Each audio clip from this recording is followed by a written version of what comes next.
My name is J. Chauhan. I'm a lawyer in Richmond Hill for over 40 years. I am a retired deputy judge, and I have written many articles on legal issues, which I won an award as well.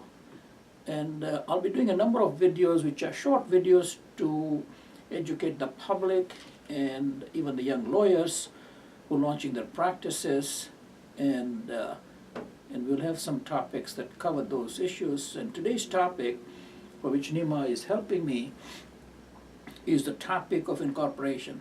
It's very often assumed by public and sometimes even the younger lawyers, or sometimes even the accountants, that the question of the incorporation is a question of simply forms. And I want to illustrate very briefly today that although the forms are relevant, the in-depth knowledge of what it contains is extremely important, especially if you're playing the lawyer, or if you are a client or person doing your own incorporation.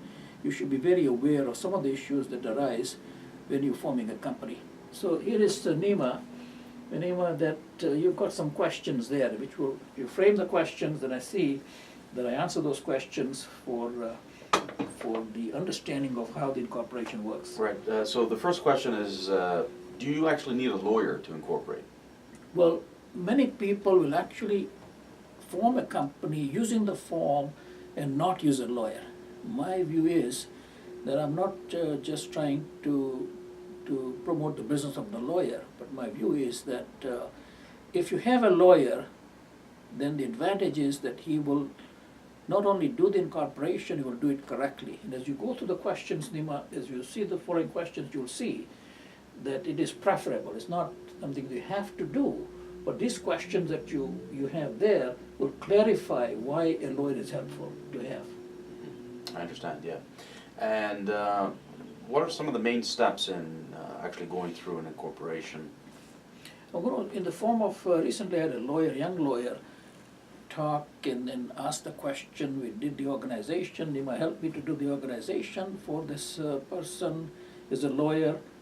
And I think the sequence of what happens is quite important, actually. You know, the step one is the articles of incorporation. And the articles are submitted on a form, but first taken to the Ministry of Consumer and Corporate Affairs at 363 University Avenue, where you present the articles, pay the filing fee, about $260, and you get the articles stamped right on the spot. You can do it on computers these days as well. And step one is the articles. The step two, the organization of the company, which is a part of what is called a minute book, as you can see here. This book comes in there because it's a part of the statute, Business Corporations Act. And step three, the organization with issuing of share certificates, and then a reporting letter to the client if you go to the lawyer. But these are the major steps. And what are some of the concerns or issues that we have to deal with in articles of incorporation? The articles of incorporation look like a form, but I think I would, in the short time that we have, we'll be doing a whole full seminar on it, and all the lawyers in our Angel Mentorship group on the Facebook can look at it. We'll be doing a whole seminar on the subject to make it familiar for the members, and any person interested is issues such as the head office, the full name of the person incorporating, the types of the shares that, the shares that you issue, common shares, preferred shares, special shares, the number of shareholders that you will have in the company, and if the share sale to the public is there or not, because the private and public corporation difference that there is in the income tax Act of Canada. So these are some of the issues that you have to think about. Actually, it's not just the forms, but some of the issues that you have to think about. I see. And one major question has been the difference between preferred shares and common shares. What's the difference between the shares? Very briefly, actually, historically the company was incorporated for limited liability purposes. And then when you invested the money in the company, and if you want to go back into history, it was East India Company in 1600 where the incorporation was first done by the Crown in the British statute, which created the company. and at that time create an artificial person. Then, as the concept evolved, then the question was, if new shareholders who have come later in the company, who want to invest in the company and get the dividends preferentially to the original common shareholders. So they were called preferred shares, Nima, because they were given the dividend first before the shares, the dividend was given to the common shareholders. That's why they're preferred shareholders. But in the recent years, they're all called special shares because the ministry is not going to restrict you from defining the categories and preferences of any shares. But when you define them as preferred shares or special shares, normally they are not voting and they carry a certain amount of dividend which is prescribed beforehand. And depending on the conditions that you put into the preferred shares, you will be giving them the preferential dividend before you pay them to the common shareholder. So those conditions that are associated with the types of share, we can actually determine, particularly in the resolutions? In the articles. In the articles? Yes.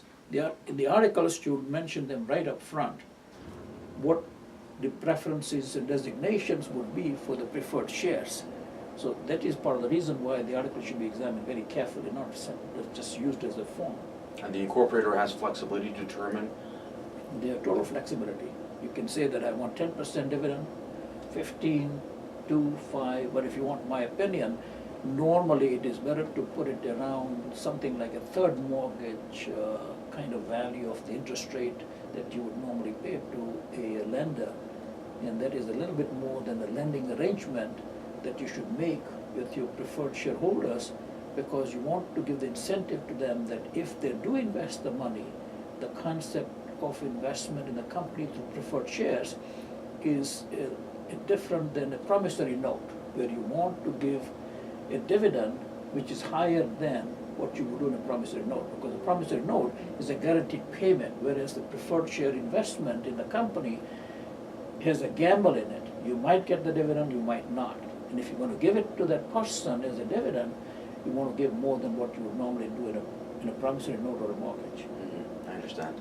And what is authorized capital exactly?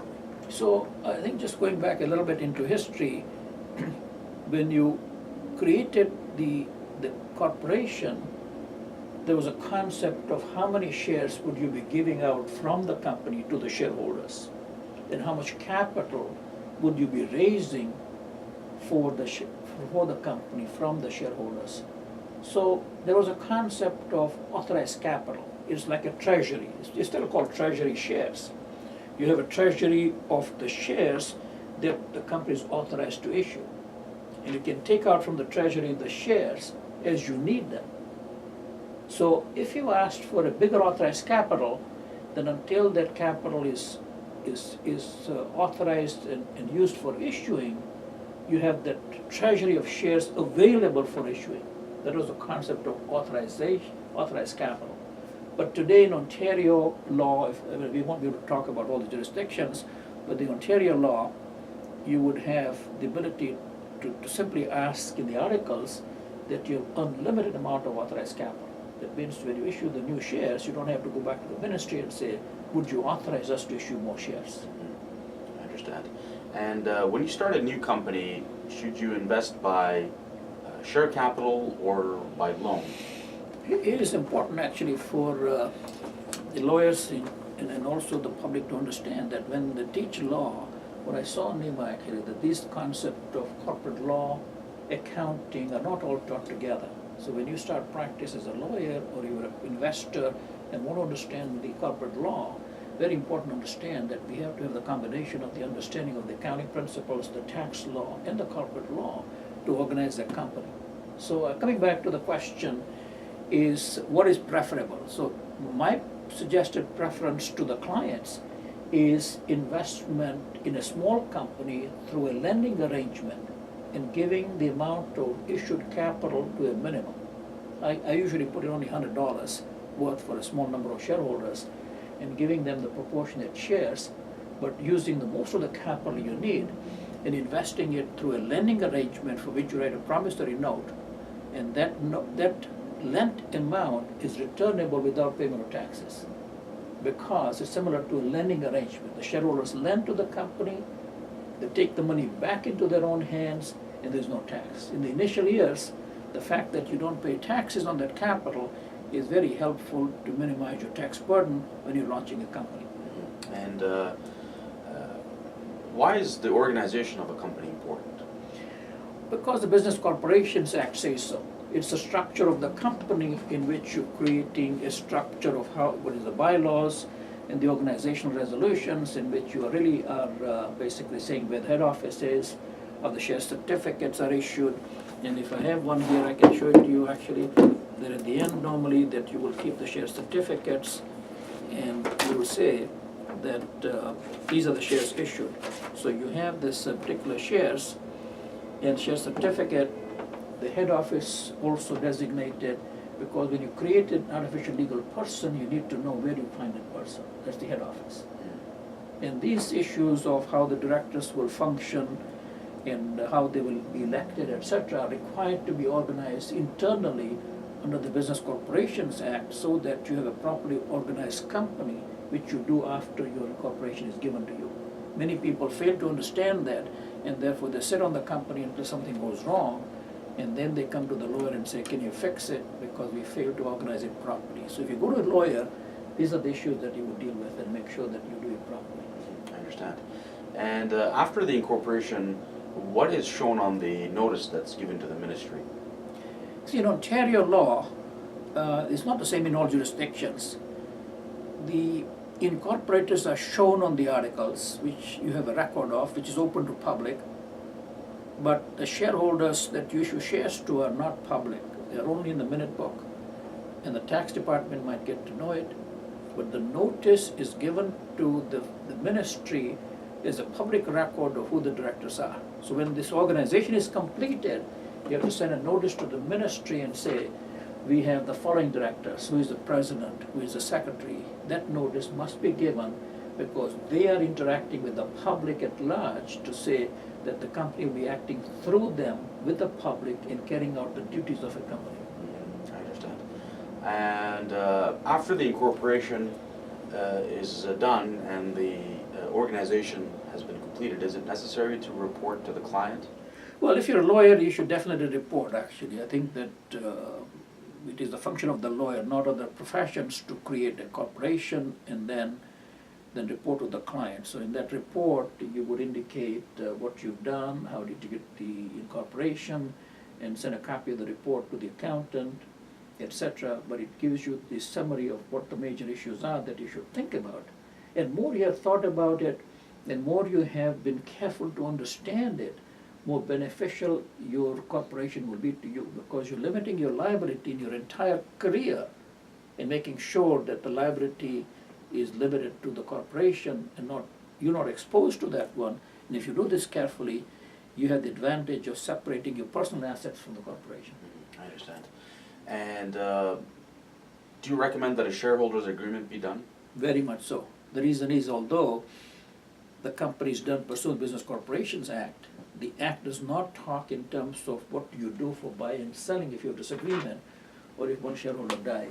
In many other issues, for example, the shareholders should not be competing with each other starting a new business. So those issues are addressed also in the shareholders agreement. Excellent. Well, those are all the questions I have. Thank you very much, Jay. So I hope it was okay, and I hope you enjoyed that video. We'll do a formal program, which will be a lecture for those who are interested, especially the young lawyers in our group. And hope you're watching our Facebook at the Angel Mentorship Group, which is an open public group, and hope you join the group. Thank you.